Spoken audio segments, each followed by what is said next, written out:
Abo nonsia yema etiefoni na ajo aha eye Adventist World Radio 97.7 FM so ene eye ejoada oforisi obosome de toso edionu wa fimpinu eni edionu ensiemu ebra so se enwumre yi nso oman mu ni amahudu obi so nsema yensa kan boaboa no yede ebedam mu Waya kasie mu ensem ebedi mu akotene ebi enese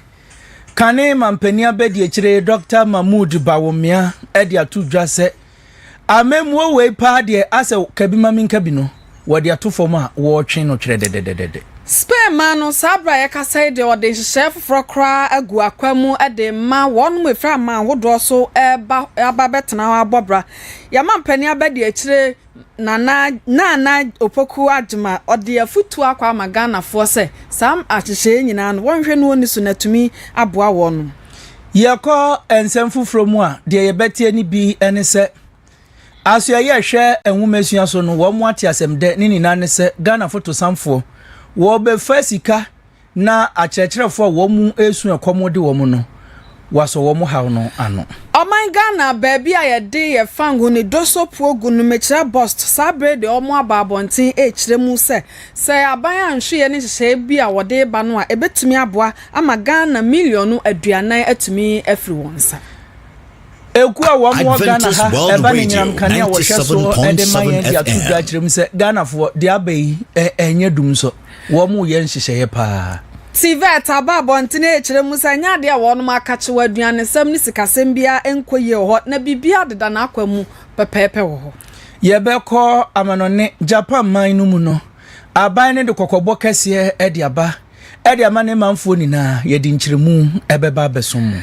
Nansamu US aban no ehye se wo nam nasrafo so ema suhyen bia ema Iran ne bi nso enkwa abontene ne sa no nti Iran for de abufo kase enhyehyeye na sa asumdwebu ananka wonum ene US wo benom no wanya anom sa asumdwebu an wei ene ensenka ye bi ene nwumrei apesemakafo yafa brenia betena nkonwa so ayede besom se no nsia kase ewo Adventist World Radio Kumasi 97.7 FM so Kasie etwa no ho ewo Facebook ena YouTube AWR Kumasi 97.7 Bomode ase Facebook ho no AWR Kumasi 97.7 na wode wadwe nkyire ni na ebegu ho no mo ede amaye brepemu yebe kenkan ni na ede amount sanso ena abefu ntintemfidie so www.awrkumasi.com nso no wonsa ebekanyen ewo ho Ochi Radio Garden no ewo App Store ana Play Store Adventist World Radio 97.7 AWR Kumasi 97.7 no ewo so na watie yen sanso na AWR Kumasi app no nso wonsa ebekanyen wo so na watie yedwumadi ahodu ni nina Enwumrei ene amonte sedi kasie ebeson mu no eye me ni ansa mensa derand mene abena adomakon redu ye gina we so na ye twa ye hutew ye ba ye de kasie ni nkyeremu asom mu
Adventist World Radio Kumasi,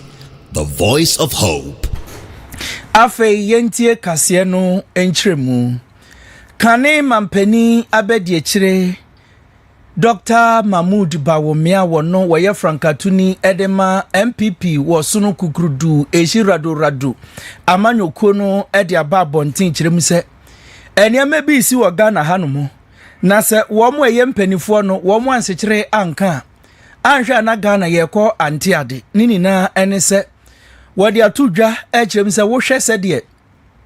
abaya wote abenwa so mekyere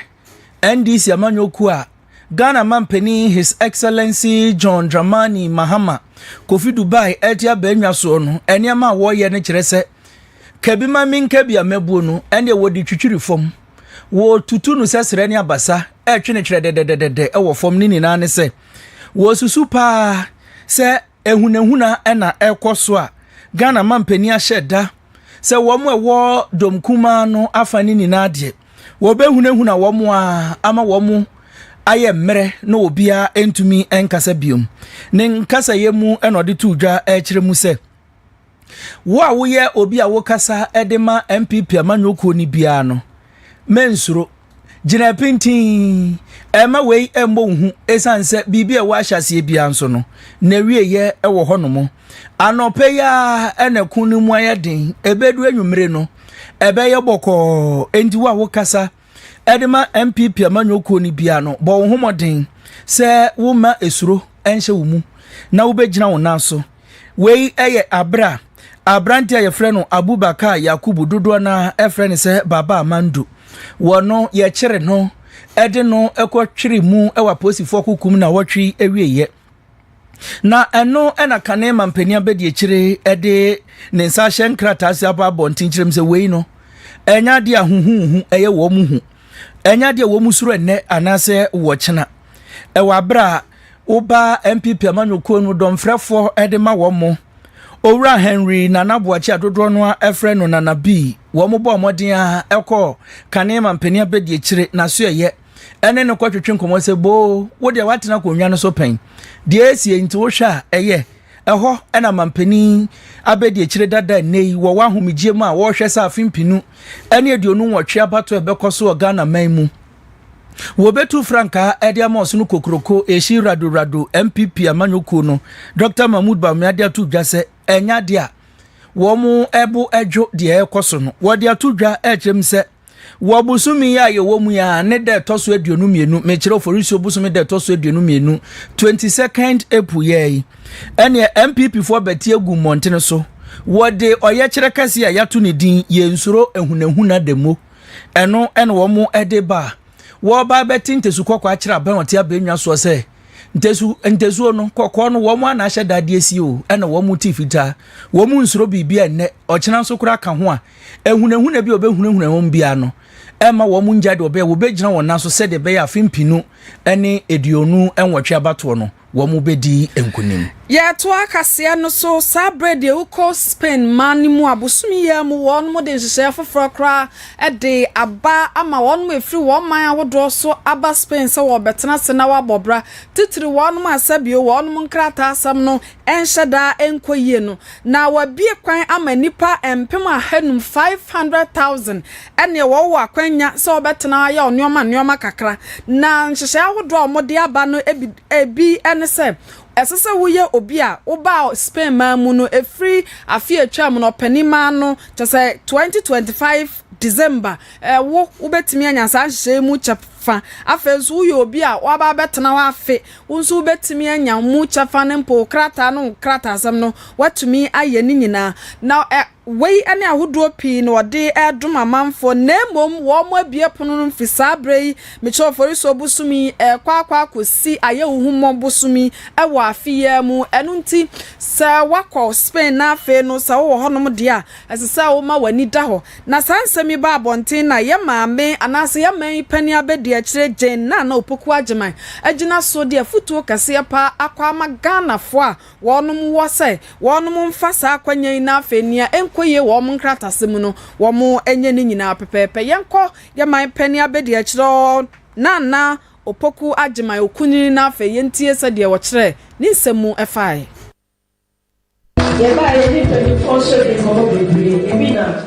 ye bra minister for foreign affairs obechichi ye empa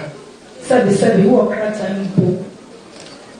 edwuma na te sɛ obi krom asetena ɔwɔ sɛ deɛ teɛ na afei krataa no di mu papa ne adeɛ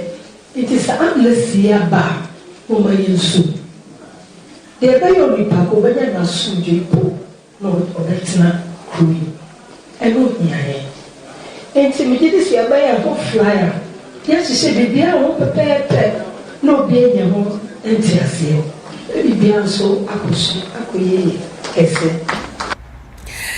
Yaman Penny abedi akyire okunni Jane na opoku agyeman ate so de afutuo bi ekwa magana de hye wonu mu Spain asabio enkrata asem tinioma bi nkoye no se sabre a aban no amakwan no won fa sa akwanyan so na afe won toto won krata asem nyina yi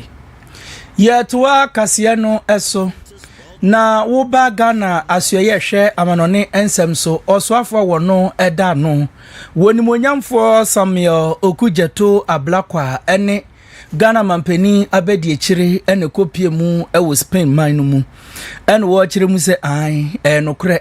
ene ye ba bebie nkrata asem na gu ho ama Ghana fo amwo ho nyam nkwa bibifo nina wo mo akopre ho na wa wuti be ye yie no wenya nkrata etumi atena Spain man no mu na no mu no de tu dwa chire mu se enye se wote medasi abrawa no apagya wo kura wo nko na defo de wunimpa se wo no de be kan se criminal records wabokro no pen yachi wakotum ana enye se wo kunfa hodie bi ede ama oman bi ana sa asema ye de wo koye ne ye hwehwe wo nkrata mu wie ye hu se eye ntwanto so na mum se ye chi wotum wade a waye ho de ene na sa akwenyan ya babeda hoyi bomodia twunhu firi mudin emfa odin kura nkwa ne hu se sana wo bokro no ana wo ye ne mabone na amayamfo amba Ghana ha wode atudwa ekire mu se ewom se Ghana ban ebetai wo mu a ekwa akope enkrata wo Spain ni na echi ne mum no enkonkwaye se wo bia keke aje se wo bia ono wabobrapa na Ghana Police Service no wo ba ha no mu a wo mbetumi ahwehwe wo mu nkrata mu na kasa mpa ene ni ansa mensa derand wombo okro no yemfa ne ntu mu da ende wodi na wo sefata ansana aban atai wachi ama krata no wonsa etumi akebi yentie Samuel Okujeto Ablakwa nsema odi tudwa. All the applicants who will qualify to benefit that, you must show proof, evidence who need criminal record here, both in Spain and your home country. Government has worked out modalities. Sir, police report no. Yedi insheshe atuho ebeyen easy and convenient for all those who want to obtain those police reports. Samuel Okujeto Ablakwa wieye eno de tu dwa se won kai Ghana fo yaw na mum se de beye a wo mo ewo Spain no won benya wrehiremu no nti no wo de tu dwa ma obi ahu se Abrantia wono ne efre no Nana Ahyia Agye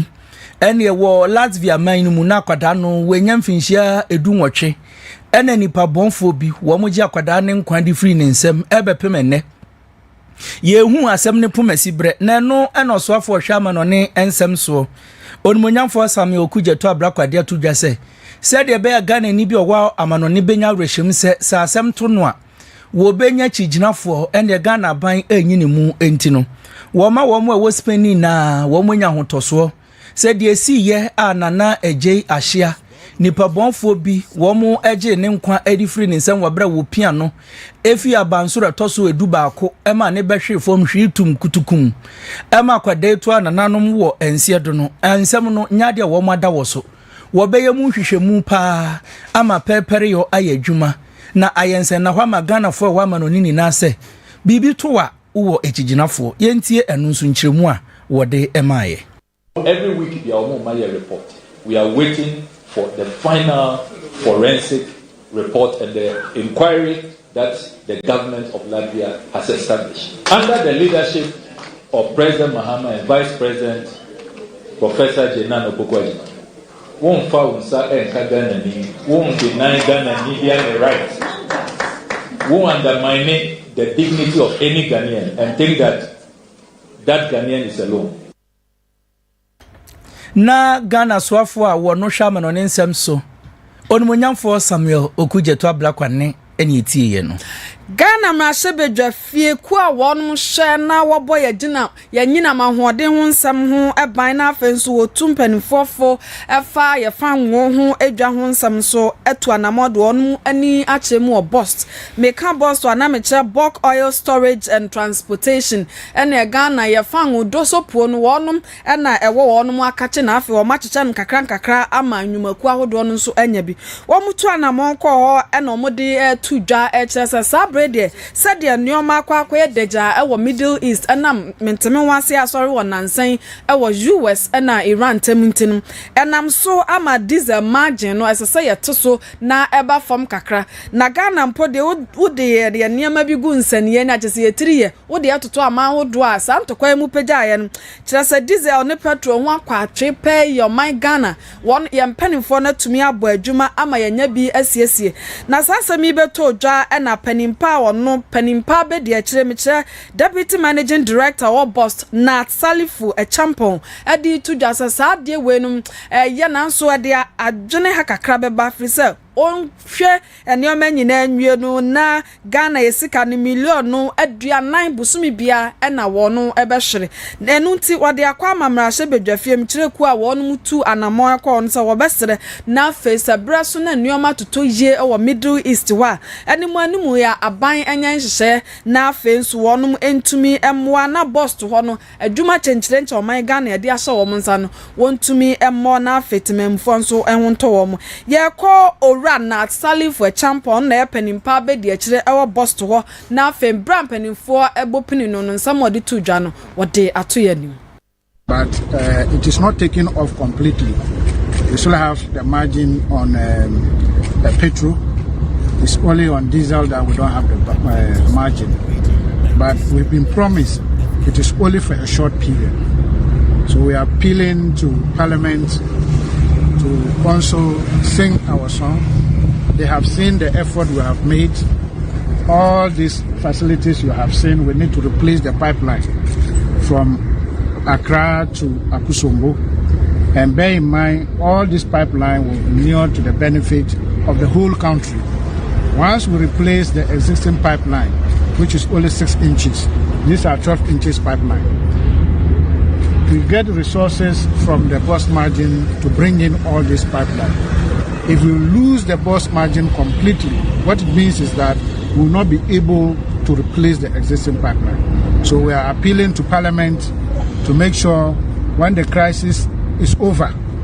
then we'll be in a position to restore the bus margin so that we'll continue to do the good work the people of Ghana has interested in our house. But how long is this project expected to? 12 months. To our business. So if you compare that, assuming we lose 40 million Ghana cedis consistently over a period,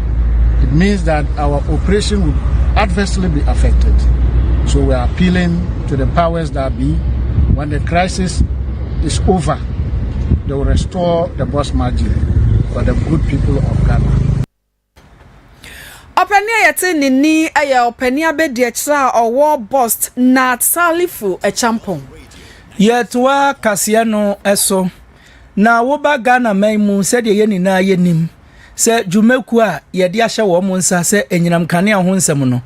wonhwe na wonka mayen eye Electricity Company of Ghana wo mo mpanifo e de ababontin kirem se Ghana fo asemba ya munya abotre nini na ene se nansen kane dundum no ene ase kakra aba Ghana maimu wo ho a ubehu anse ene afun na wo kane no ekọ wo be ya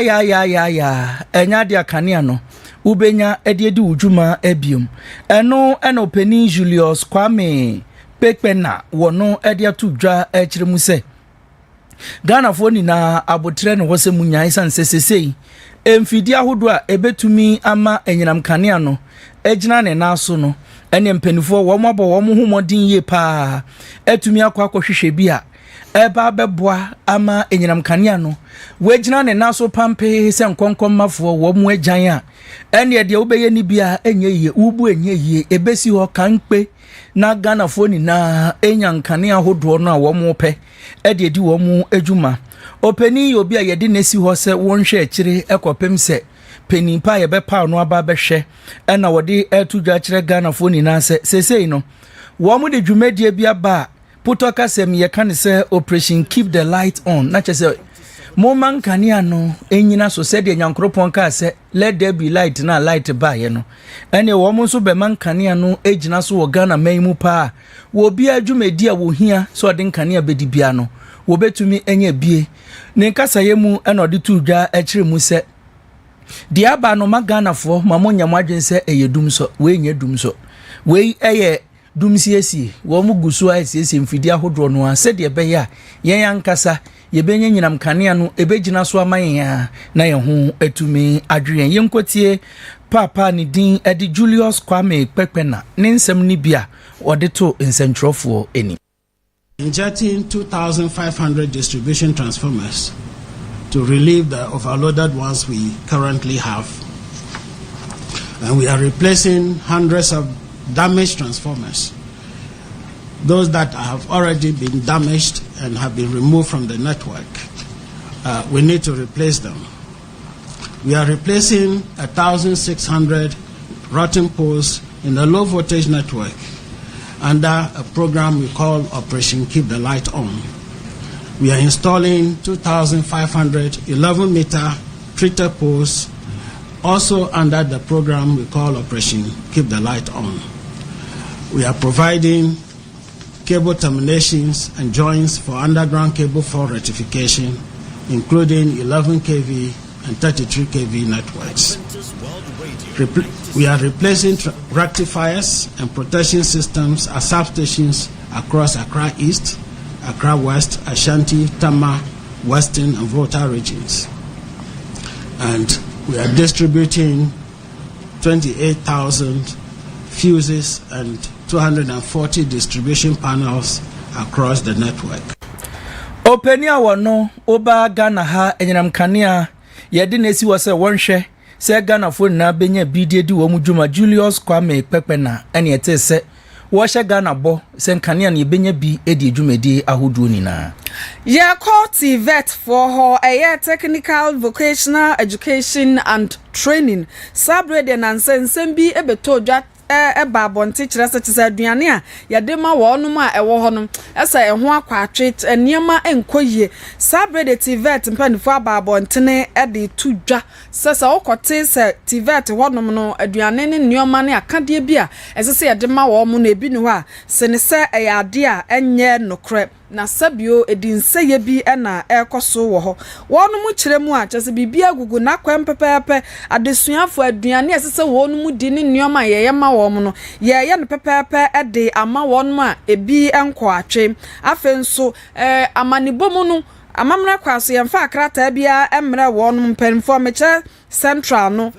Tivet Central no na de aba abontene se opani bia ntwro krata mfa ma se Tivet aduane ho akwatwe enti esi dan na obi etena se ebo amane se Tivet won aduane ene nioma bi enkoye ho ukoye sa na sabio empanifo ada dwumako ya no anase suku ya no na yebu wonu mu animtia na yepese ekira se dwuma de ahye wonu mu nsa no wonu mu ntimi nye eno nti empanifo aba abontene esrese mu a edamu ano na mo keka wo montene so no dia enya nokre na Tivet wono bibia ekoso pepepa empanimfo ne akyerɛkyerɛfo ene adesuafo nyina aka boma wo bo adwuma sade beye na adwunempo ene senti a de Tivet ni si wono etimi awie epo ebo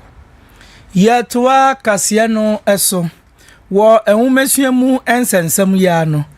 enkyeye ena akyerɛkyerɛfo a wo mo ekomu ade wo mo tesese de wo hia ekum koto etumpano awia kete so no wo mo konkran ekoye wo ye kire chenjire nche ede ekire Ghana bantin tesukoko kire no se wo musika akamu bosome mako edu enan no wan sika na ma wo mo a ene wo mo nkofi abaten wo mu ebisun ye pa kire mi se wo mo ma no kra no amonsi ankwada ne mwansa wo mu de ada pampasi wo mu ntumi nto enti ebeya nka aban wonhwe no onye nhyehyeye ebeboa se de ebeya wo mu betumi enya saa ne amani na ebi eno ena Ghana Education Service wo ba Ghana ha ye nwumesua wo mo ye de ahye wo mu nsa se wonhwe so emwa ema nwumasua nyina brane no openi a wono oni nipa ho nkitahudie ni na woda ano Daniel Fanyi edi abase sese die akyerɛkyerɛfo no mu ofia a monka se o se ye esanse musika no eyade a Ghana fotosamfo onumonyamfo Dr. Kesio ato is forcing wabomoden ama sese pa de wone accountant a wono no yebeka se controller and accountant general's department no wo mo aka wo muti apama no ama wo mo akobem krom se nyankropon ya adomo a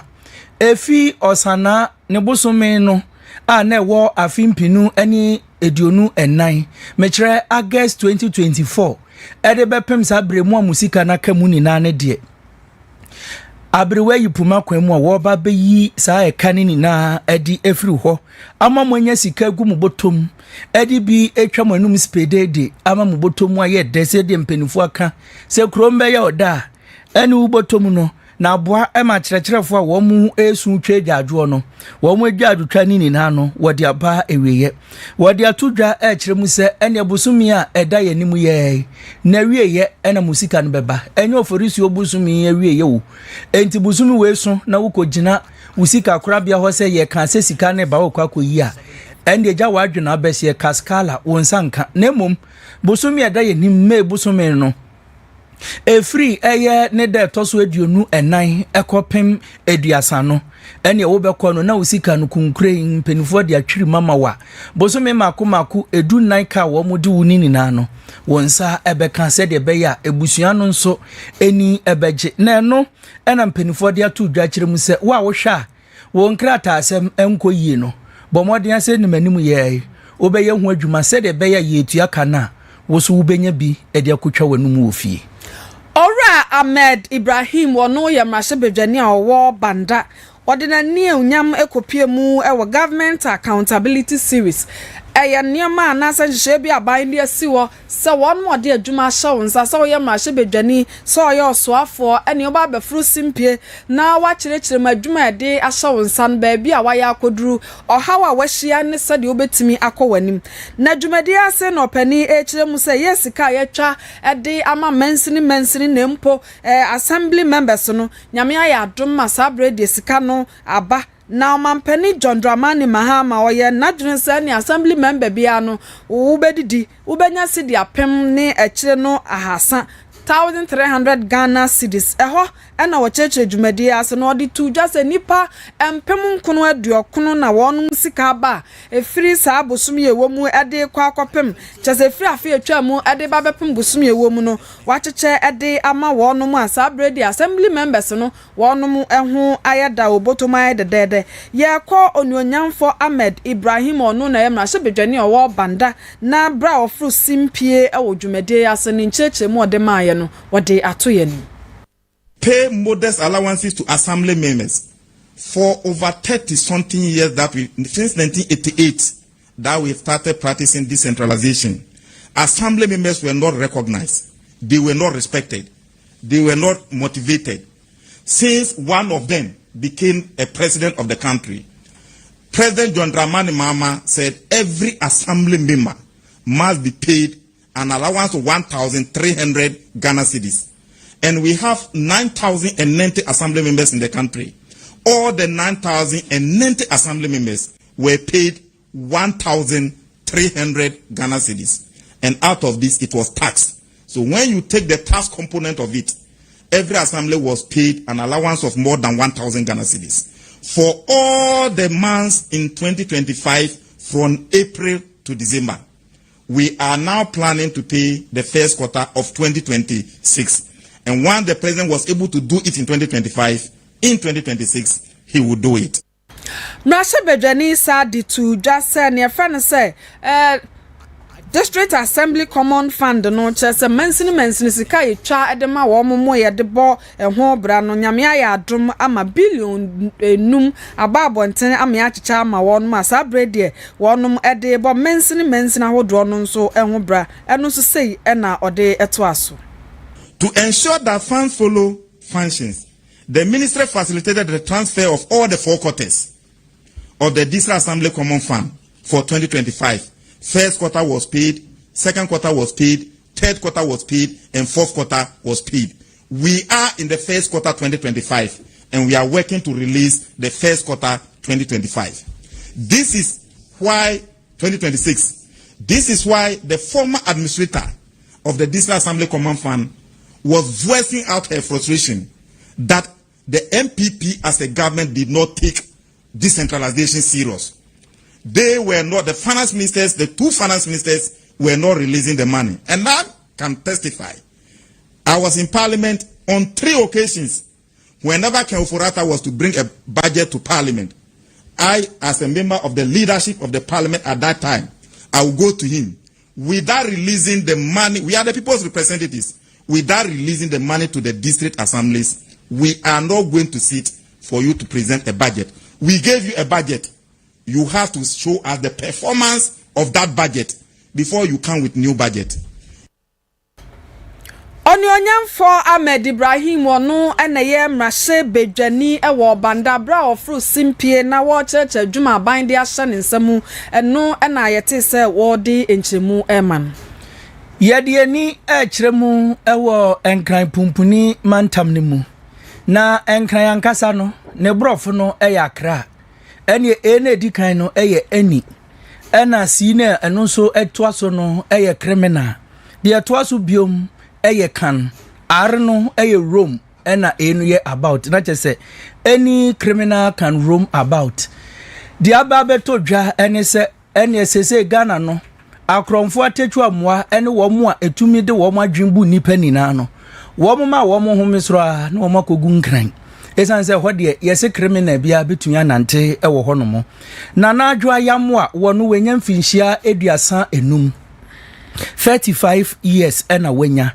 ene wadada wo bi se obetumi amasika garei new version hono so de aba wo beboa ama nipa nenya sika twitwiridie ede egu ne botom na eno ena Douglas Abu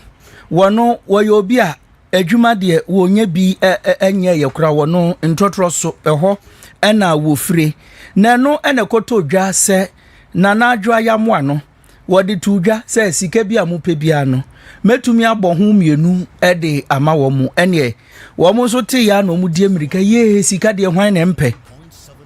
wo mu de wo mu sika ekoma no Ghana sika yi ene afufuro yi eye empem eduonum baako ena echiripo eye eduosia 51,600 Ghana cedis ye na nanom de wo mu nim se eye 516 million eno eni sika brantie edeko ese ende ye mbo ho na ende nka wewura kani sika no billions no mu na watumi ede akwa akodi ne dwuma eno na brantie bo ababa we bo no a ni sika emba ene na sika yi afa hemfa wo ho a ene ende nana adwa beka kire ne se de be ya ni sika no beba no na busuafo wo mu na yeye no enti wo hia se wo bekọ no bekọ hohoro no ho ewo hunhum mu ewo bani man ni mu ene no nso rabasa no agisika ni bidia ka ho a okeka bomu a Ghana sika yi empem eduokrun enum ene echirepo oha 95,100 Ghana cedis enka ni sika ne dia enka 951 million ena ababa we wadada brantie ede na fakulty kwanso agi ne sika na wokopie mu ewo nkran no tashi eho ena okobo ne hu adwa achese ene wo bi obeba bia no wo gi ne sika na no na abeto dwa se Grace Fosua wono na ye no hu agent wono okofa nipa no ede base an ene nanadwo a wo boa tatahwe wa bren papa wusika no de bi be ka hu sesia ede amount abranti abu atwen a ne sika no emba enam so eno odi asemi ekopie mu ewo enkran se we de yenhwe na yenka na asem emfa ema no ne yede no kopie mu ewo court no ene ebisa na nadwa se sika ni nan waje ana wanje osi osika ndie maje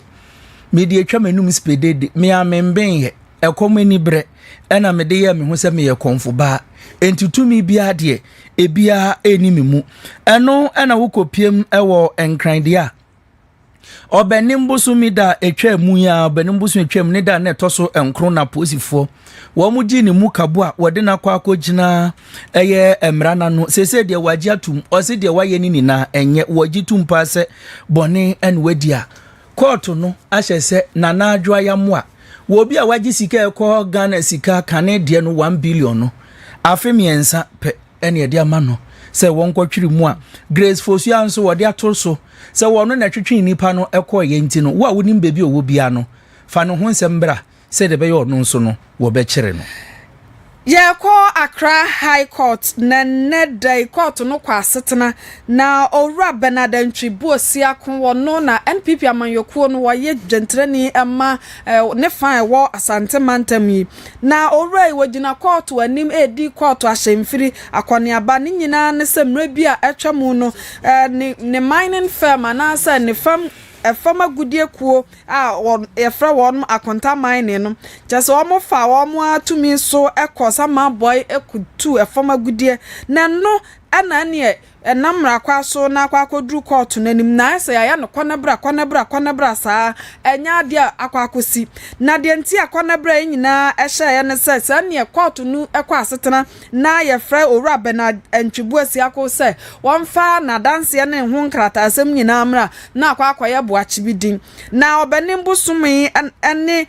busumi ewo mi ne da toso edunan no eno nso na court no hwe senka owura edi na dance ne na afei ni obetumi aka akire court na se court no beti asopam a enya de owura itimi ede saa neman ekoi ne no ena nam so ama na de court na kwa asetena court no kwa asetena no ena lawyer pani abedi eche wo man Ghana mu eyo nyonyam for justice srem saya di tu dwase wo besre wo srama Antwi Buosia concern yanto ne nanim kakra na afi onkofa na dance yemra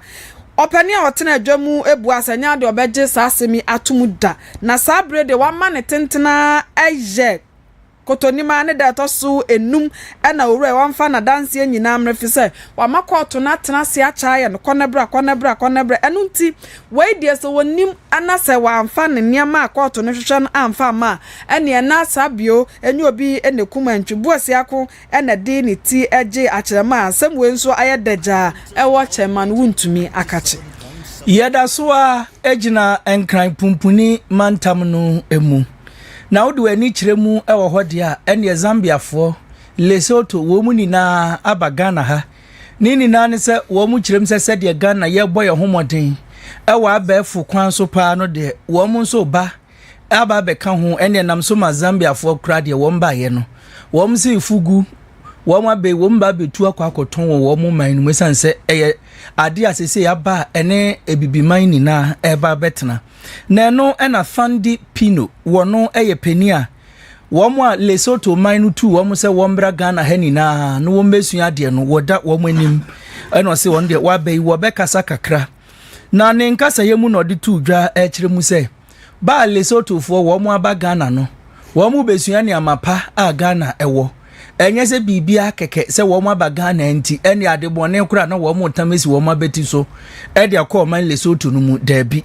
ene amapa Ghana eye no ena wo mo aba se wo mo eba besua na wo mo hwe se ebeboa ama Lesotho man no etumpo na wo mo di hihye mu a ebetumi ewure mu yie ama wo mo man no etumi etumpon ana na eno ena Fandi Pino edi tu dwa no wo kire mu se adia ba kwa wo mu pese wo mu hu pa ene abefo kwan ya Ghana ye nam so a ye di adwumadie ahodo no de atodwa echem se wo hwe se ebeboa ama wo mu nso no wo kopiem ewo wo mu man mu a bibia wo besua wo Ghana bia nso no ebeboa ama empuntuo aba Lesotho man no emu Fandi Pino edina no disem kakra etudwa wabro bepie mu ewo enkran emontin so.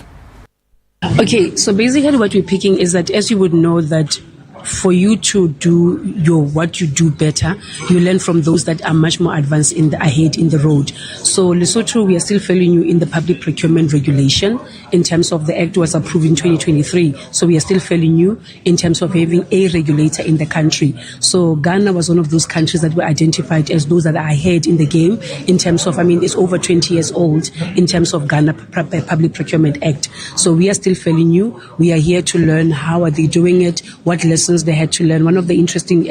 advice I got from the chairperson was that we are fortunate in a sense that where we are also really going to learn from their mistake and do better in terms of how to get this public procurement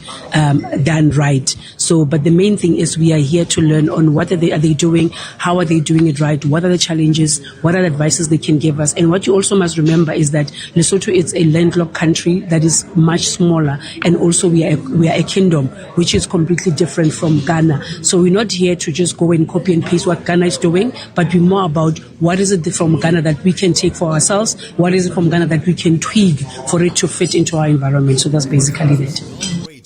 Fandi Pino wano Lesotho mpenufo a womo ba Ghana mamu ni naso wo besua de oda womo no ene ete se ode na no disem etudwa.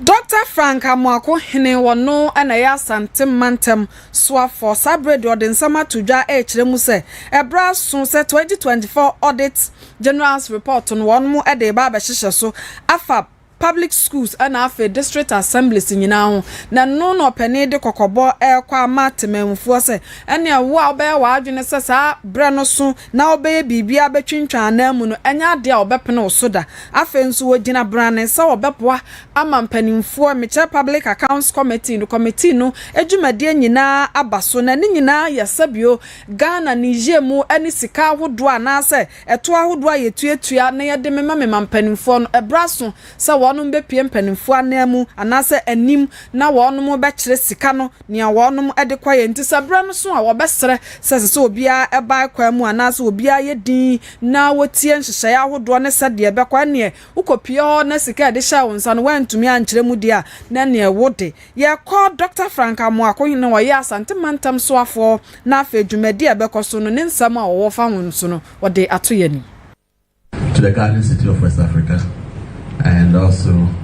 on behalf of His Excellency the President, commend you for the good work that you are doing. We've been watching you and how you are making sure that there's financial discipline within all the institutions. And most definitely, we expect that same principles and standards are upheld as you are here to ensure that those who are entrusted with the public purse do administer safe for the utilization and the benefit of the good people of Ghana. And also to acknowledge the fact that His Excellency the President has indicated strong interest in making sure that your work is not only done and at the end of the day recommendations are not implemented. He has indicated that any executive officer, any public official who jokes around the audit report and the recommendations thereof can even stand prosecution. Asante Mantem so for Dr. Frank Amwako hinene ena ekutie yen. Yetwa kasiane so na yefri Asante Mantam yimu edi ni achirem ewo oti Mantam mu na achode ebusuan womo efi guan mu a womo wo oti Mantam no edi ababonten chiremu se eniama bi ekoso ewo womo mpotem ho ni titiru eni carry uko carry ho uko enkwanta ana afei abrewa nkwa nini na ewo enkwanta anafo mensinu emu na sesei no womo da womo nda enya ntontom na eha womo o na enipa ena etu womo so sa sesei pa de se obema womo enya hoto de da bi ene ensem we yede betu dwa enye ne ebrobusu mimienu a obeda besore no na edan ne efia hodo ewo ho no ye betweja ede ato dodo no a emu enam so memmabu no a womo ewo atwode ebusuani mu a womo efi guan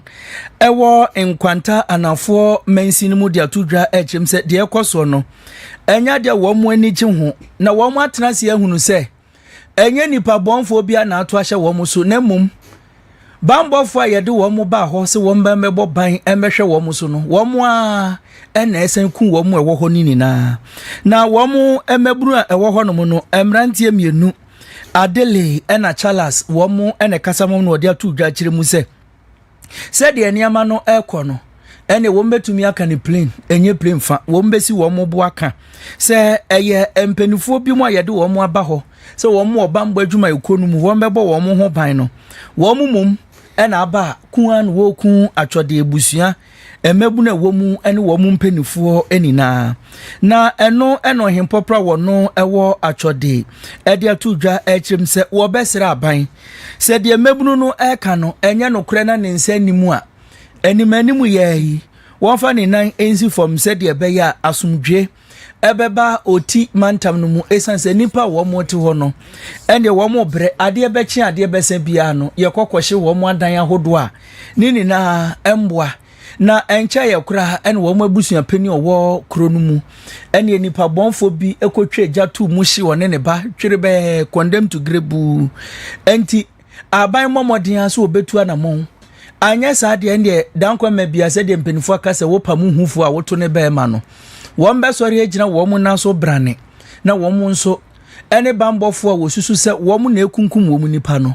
ede aboani denden de wode atu dwasa aban hwe na asomdwe emfa ne ntoma pa infra ya wa toya mantamu na yakọ a obrempon hima dechi wono eneye ohimpopra wo ho sabre de aban asase ananka wo ba besi ya friend say petroleum hub ewo ho no ensase no ho bansam emekoba asase aban twa sika kakra ene na wode patapata wonum eno na na eba abontene se obesra aban ma onye ni nyina sikam na se de nyina enim sika kaunsa eni na anu ana sika ni nyina afrunsa eno nti wa ma wonum sika ne kakra na efa na de beka no wode apekwan foforo so se ene suku bi ana se kwan ana se nsu ana niam bi obetumi aya ma wo so dada setene wo ho beju wo a na se obepe ama ne manfo chen say ye beda ne nyina sika de ama omo a eni chebi ye ko na ho na afei obrempon himadechi wono ena ye ohina owo dikofs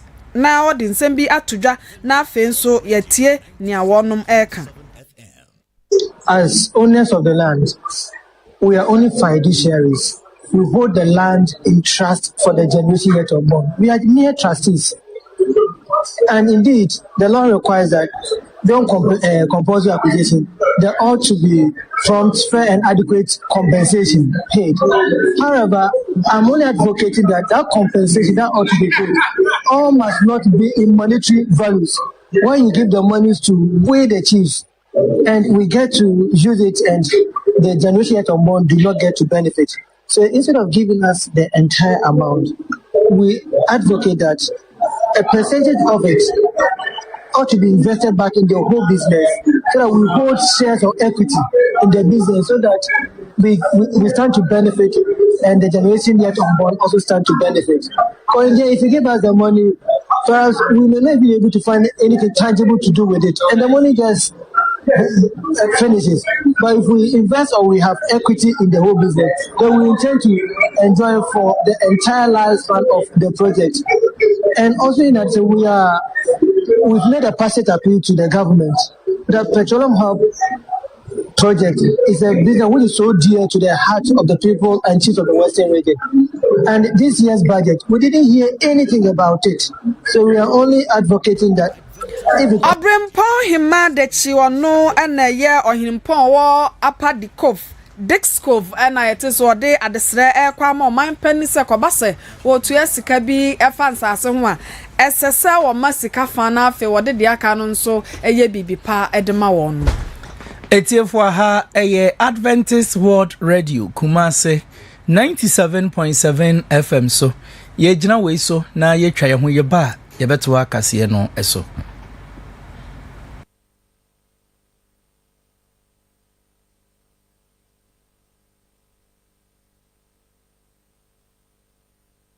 Don't touch that dial. Adventist World Radio, 97.7 FM,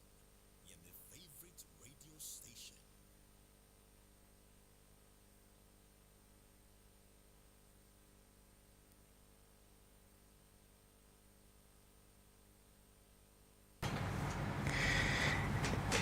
Yeda etiefo ase se mwafidie no da so da AWR Kumasi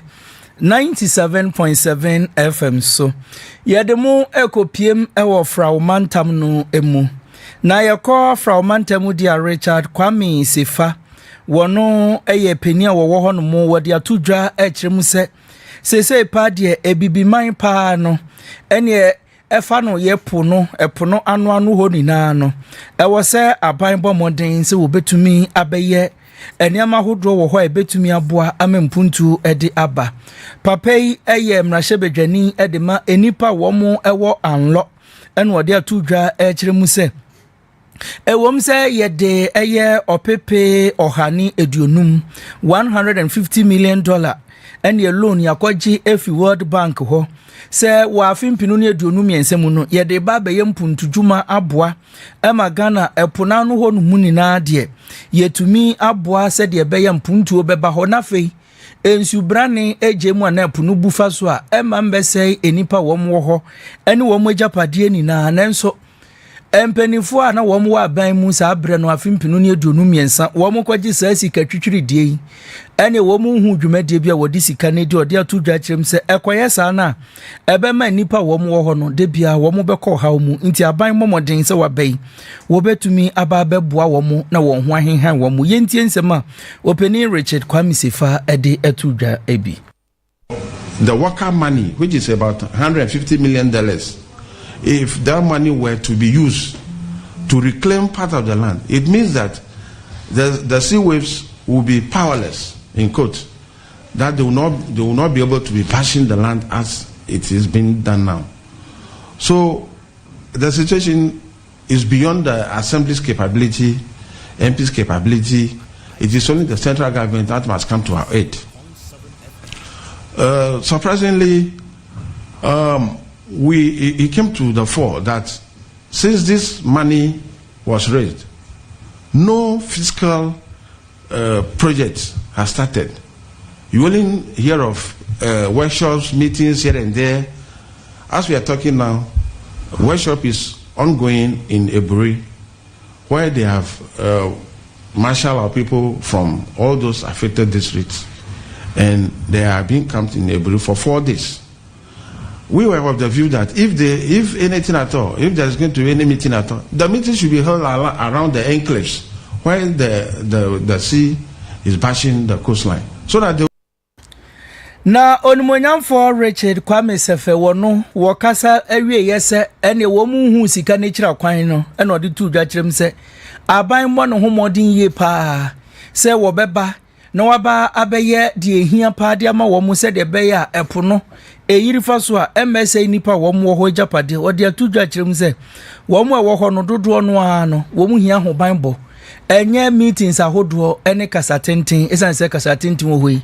ponko bie nu ho a ebetumi ato afi wonfa eniama wo mu ewo ho na wo ho ekọ adwamu no wo betumi enya bie na wo di etwitwa wo ho se de be ya wo ho benhen ho mu enchiremu wei ena odemai. It is not time that you go to meet the people now and give them blankets, food items and what have you, hoping that they may live on them and this. For them, they can go hungry and do whatever they can do. But we want to appeal to the government to come to the aid of the people. Our chiefs are also begging. Everybody, you go there now, it's a sorry situation that we should not be toying with. The people are not ready to receive blankets. They're not ready to receive rice and other handouts from anybody. What they wanted is protect the coastline for them. Even if people thought protection of the coastline is going to be the benefit of only those living around there, we are saying that it has now gone beyond that level. Wo wie ye eno sene nsema wodi ebetwa to ene se wo ba fra manta munititru ene wo mo wo anlo asase ne so dia ene wo mo communities no eburu eye wo ha wo mu nina ensuo ebufa so a ebese wo mo niama enu nti wo susu se ewo se aban bo no homoden se wo beba abeye insiechi ba bia ma wo mu na ebebo wo mu ho ban se de beye oye ne kase emba esanse de ekeka kono wan hwa oye na ede beba no Ghana yesomu a enyeyi eno nso sei ena onmonyamfo Kwame Sefe wode atudwa. There is a likelihood that over hundreds of communities within Southton, Angloga, Keta, as well as Ketu South, and if I'm not mistaken, part of Akachi South will also be affected. If the situation as it is now is not seen to, what is likely to happen is that for Anglogan, we are visualizing that about 50 communities will go off the map if a care is not taken now. Onumonyam for Richard Kwame Sefe eni etene neno. Yada so ejina frau mantam ho na de ni echiremu ewo bia bia ye asuo frau no ene Gulf of Guinea no wonom ebo ehyiam wo ho na sabre de eye Volta Regional Minister Edinsem bia tudwa HM sanhye nyina gu akwamu sa wona ne mpanimfo eye entotoye se de obetumi na asuo frau mecha pempim anasa simpia ebo sa asuo frau na afenso Gulf no honom no eye firi ho ne kobasa na de ohawpa ene bebre wonom na ora James Gunu ono ena ye mantam so afọ o kasa no ochirim se ekobasa echese ensuo no mmoa hodo na efiri wembeko wemu no ne ka na sa aquatic no baabi a ya bo obi asa wontena no de how bi ebebre won enunti ehu akwa hia sa won mpanimfo ebo adwuma ama won ma wo fuveme wonum nso anya ahoto wabra asuo frau na afa nso eye coastal beach no ehu nsensem apagya nansen ye kọ ononyamfo yi na odi nchemu adome provided will be to block the sea from having that free range, because according to the Honorable DC, she walked here just this morning, and today you cannot walk across. The sea is moving into the river and beyond. So the immediate step to take is to block the sea from having that free range and then protect them. The post is said that if you block one side, another side also, is. Aswafo yi enusi ye na ora Rafael Agbanavo onu so ye temamfo ni bi etudwa se ode adesre mampanifo se animu ya womra na afi pempuma hohoro na se nsuo nam so afiri ho no womeye na afi emfa ahoto enso emra temamfo anu so sei na wode etudwa. And Kokobo intelligence have merged into the sea. As you can see, we are today granting this interview. That is a Puvuma original. The Puvuma used to exist, but currently we are being located to Agokeji. This sandbar that we are granting the interview right now is a sandbar about 2 kilometers stretch from the sea to this portion of the River Volta, which stretch away from here down to Anyami into the Kita Lagoon. Due to the coastal distraction, you could see that the coastline is now almost to the riverside and finally merged with the river. And these are impacted livelihood. Last month even talk about the properties being destroyed over here. Lives have been lost because during 2021, 3 lives were lost here as the sea entered into the river. Eni ekwotie ye eye Owura Rafael Agbanavo onu nso ye temamufuo no bia wonom eboa se eye asuo frau eye fuveme honum obetumi aba be pempim na tumi aboa ama hawa yekoso honum nso atumi afiri ho. Ye ko amanone na ye de ani akirem ewo Japan manu emu. Ye ko amanone ye de ani kirem ewo Japan manu emu. Amanebo abeka Adventist World Radio Kumasi 97.7 FM yensa ene se Japan aban no ende wa maneni ada ho se aboa wowo nini na ne se emframa bi ebo beba ekirem se wanhwa na wo mu tsunami san aba abeka no ho ama se tsunami no so de nya aka no ho de a yeni na yeni matore nchem kase de eba ne ohawa edi ebegu enipa eso na eno ena Japan aban no edi abase asase woso na ebobo ba no na hoodin na ekura no no ene eye enso ne ekiripo enso eno ye kan oputo kasem se 7.7 magnitude earthquake wo mu dia tudwa ekirim se ahoodin ne wosoro enti enipa wo mu ewo Japan man mu ni na ne titru wo mu ewo etifido atoye efemu no wo momode ase obehwe wo mu hu yie esanse wanhwe ni ya na de mre bi eto wo mu no ebi esan aba beto wo mu bi wode ato dwa kire mu se wo bia enda ne ho so said ye be ya Ohaw ene oye ne kese ensan emba embeto wo mu biom na eno na Pacific Ring of Air Fire empenifo a wo mo ehwe se fom no enema fi ho no mo eba wo betumi ehu nsunsuanso bone ebenya no de atodwa se de ebei wan hwa no be ye de asen afimpinu ene edu baako mekire 2011 de na eba ye no enti nipa wo Japan no wo mu nsiesie wo mo ho esanso oye ne enam kwan so a eba bebo kuro nu etiri so. Yeah, call US any Iran one sensemu nansen ana US aban one na masrafa one eboban efa poso michire navy ehye se sushen bia no a ebefi Iran akwa abontena na se ebebem titiru bra befa Strait of Hormuz one wa bra one atam credo ede atomu no na US aban no ye ne senka obehwe na one Iran any chese Israel one matena se nanka wo maka wo masem na asumdwebu aba wo man dadu na num na sabre da enya ne ye no Iran so aba abontene chese sa asumdwe bua no a nanka US pesa won mo betena se nanka wo masiesie no enya de a wo mo bepene so da fe se mo hwe kwan a eye US wo mo fa so ema wasrafo ede nhyekese eto nioma bi so titiri no won susen a ede nioma kwa abontene kodi dwa anase disika bre wo mo no omutu sa na mo na enam so ama won mo ahwere sika mpempema nkoma nti sa no baba ya na sa nkomo na ebe so no de wo munye krado se woni US aban no ebetena se na won mo asinkonwa bia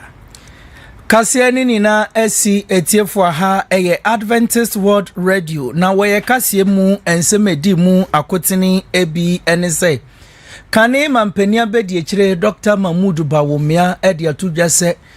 NDC fo hunahuna wo mu nanso wa wo ya MPP ni bia gira wona so sanse nkunimdi eba wa afimpinu ene dionu enwotwe mu Spain man no de nhye afofro aba ama wonum a afri ama hodo so ebebo wo ho adwa na so wobetena se abobra wo ho na sabre de ye mampani abedi akire jena na opoku agema ade akwa ma Ghana de hima ma se sa nhye ya abai wo ma wo ho enye ha na afi woni ni nyina so na tumi aboa wo mo amom so atimi atena wa asomdwe Ghana Education Service mpenifo de atudwa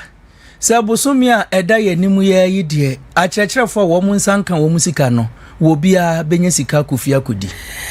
Technical vocational education training TVET o ma ba bontene akyerɛ nsɛm ane na mo monte ebinom kasa aduane ne nneɔma ho akwatwe ɛwɔ wo masoe no wo se enya de anokɔ bia wo Nana adwa yamwa wono wakoye no ho komfo sa woni tumi bia waje obisi ka twitwiri die ekeka kɔ 1 billion enam so emia kyene se wonko twiri abankukum mfie miensa Sabrede ya konkran ya court wa wo mekyerɛ Accra High Court wonu ma hyecheman wuntumi sa bosumi aye besimu ya ne de atoso numu wompo wonfa ne nkrata ne bibia efa kwadu a de abono no na afi wo meyi ne ho ano e wo court